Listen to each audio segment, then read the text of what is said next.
but when it comes to Iran, degrading the nuclear capability, degrading the interballistic missile capability of Iran, crucial for the Middle East, crucial for Europe, crucial for the whole world. And then, of course, the American president deciding, and I think he was totally right, last night, given the attacks on ships which happened over the last 24 hours, to do these strikes, obviously is completely the right thing to do, because this was Iran breaking the deal. Rutte's remarks have triggered a sharp reaction from Tehran, with Iran now suggesting that NATO countries could also be held responsible for the war. Iran says NATO Secretary General Mark Rutte has provided the proof it needed to expose what it calls the alliance's direct involvement in the conflict. As tensions continue to escalate, Tehran is widening its warnings from Washington to European capitals over their alleged role in the strikes. Iran has opened a new diplomatic front after Mark Rutte backed the US attacks, while Italy insists it played no part in the military campaign. We have respected our commitments, as serious nations always do. But after that, we said that we would not participate in attacks on Iran, and we are not participating in attacks on Iran, and we will not participate in attacks on Iran. Iran says NATO member states that allowed the use of their bases, airports, or infrastructure share responsibility for the war against Tehran. Tehran has accused several European countries of directly enabling the military strikes carried out against Iran during the conflict. Iran says NATO can no longer claim neutrality or impartiality after openly supporting military action against the Islamic Republic. Foreign Ministry spokesperson Esmail Baghaei said NATO Chief Mark Rutte's remarks exposed Europe's direct role in the war. Rutte described the US strikes as absolutely necessary, after Washington accused Iran of violating the ceasefire agreement. I have two questions, if you allow me. First, President Trump again criticized the NATO while he was standing beside you. We've heard a lot of promises and determination, that's very good. But why there isn't a credible plan B if he went through his threats to decrease his forces in the region? Is that because there isn't, or the NATO cannot function without the US? This is my first question. My second question regarding Iran, the final declaration said that Iran must not acquire nuclear weapons. If the US-Tehran negotiations failed, what is the NATO strategy to keep this objective? Thank you. Well, on your first question, I can only tell you that what I saw in the room with 32 leaders sitting together was a huge sense of unity. I've not seen this in recent history. And this is what I always believe NATO is all about, that yes, you will have your forceful debates. Sometimes people will argue at the top of their lungs, their points of view, and others will answer. And I'm never worried about that, because in the end, we are an alliance of democracies. It makes us stronger. It not only makes us stronger, in the end, we also come together. Today is evidence of that. And I always know that President Trump and the US is completely committed to NATO. But there is this big irritant. The irritant that the Europeans were not paying the same as the Americans were paying. And this is a frustration on the US part since Eisenhower. And this American president has been able to solve this. And not only get the Europeans to commit to spend the same as the US, but also to deliver on that commitment. Already 4% on a 10-year trajectory to reach the 5%. 4% already reached. Of course, also because we have the Russian threat, the war in Ukraine, etc., etc. But this is a huge encouragement done by the American president to get us to do this. So, for all those reasons, I sense this sense of unity, and that is what makes this alliance so strong. It was really very special to be in that room, to sense that situation. We all felt it, that this alliance is more together than ever. I think particularly because we allow ourselves to sometimes disagree and then come together. On your second question, it's absolutely clear it is a NATO policy that, and a point of view of all 32 allies, that Iran should never get its hand on a nuclear capability. Obviously, Iran is outside NATO territory. That doesn't mean that NATO could never get involved. But as I said before, if helpful, NATO is always willing to play a role. But first now, let's see what happens over the coming days and weeks.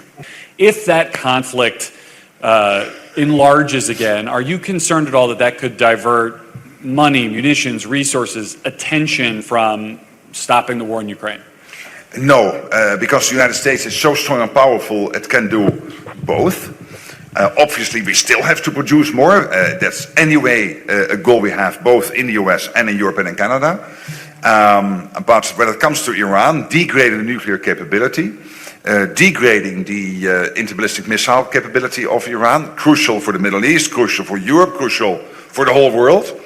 And then, of course, the American president deciding, and I think he was totally right, last night, given the attacks on ships which happened over the last 24 hours, to do these strikes, obviously is completely the right thing to do, because this was Iran breaking the deal.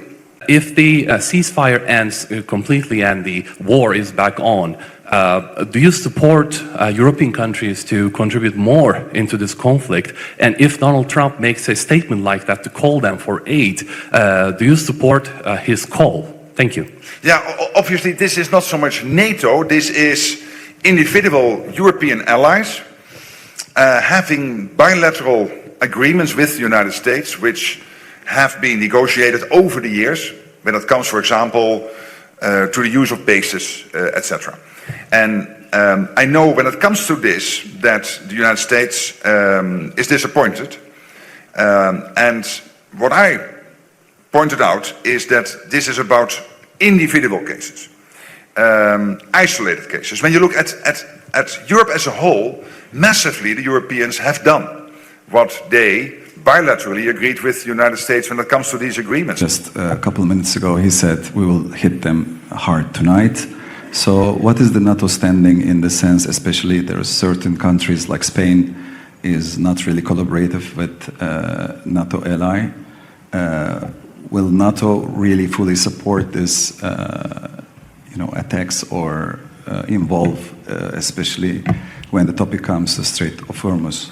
Well, first, political. So the political position of NATO is clear. Over the years, always been clear that Iran should not have a nuclear capability, should not have a interballistic missile capability. So there's no doubt about that.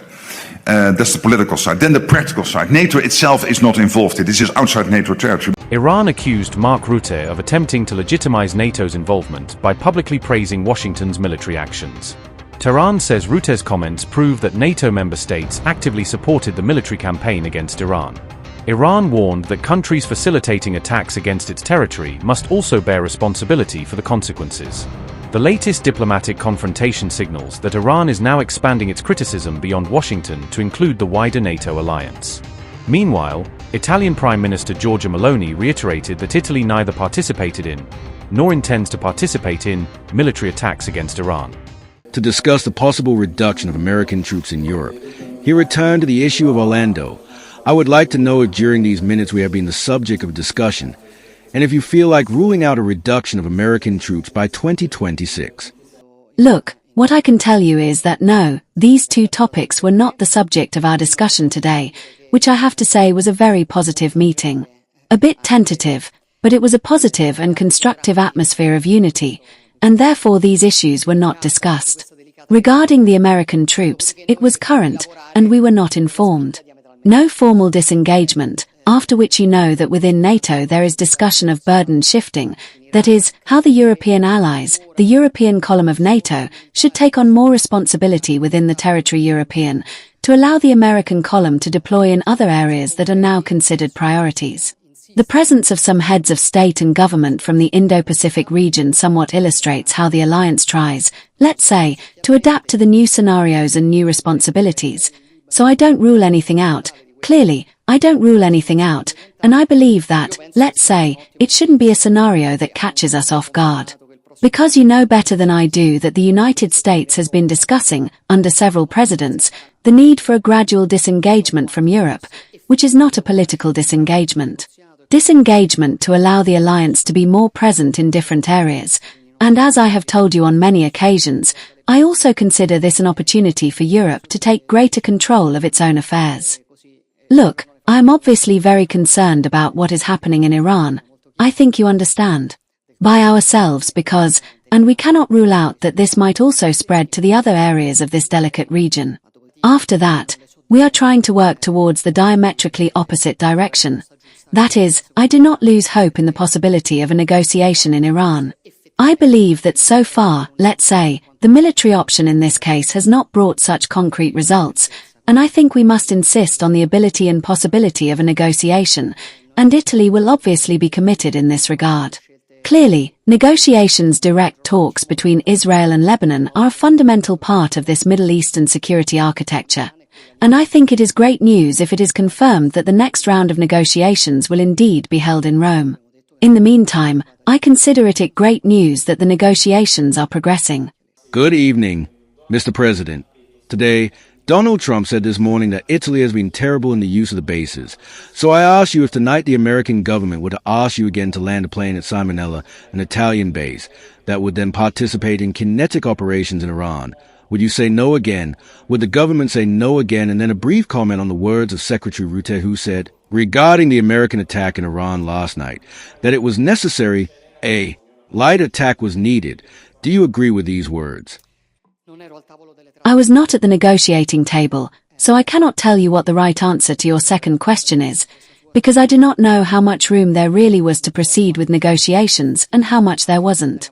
I can say with certainty that I am therefore unable to answer you on this. As far as the bases are concerned, it is not that we made decisions or choices in such a way, one day doing one thing and another day doing something else. We have had a very clear line from the beginning of the conflict in Iran, and we maintain that line. We have respected our commitments, as serious nations always do. But after that, we said that we would not participate in attacks on Iran, and we are not participating in attacks on Iran, and we will not participate in attacks on Iran.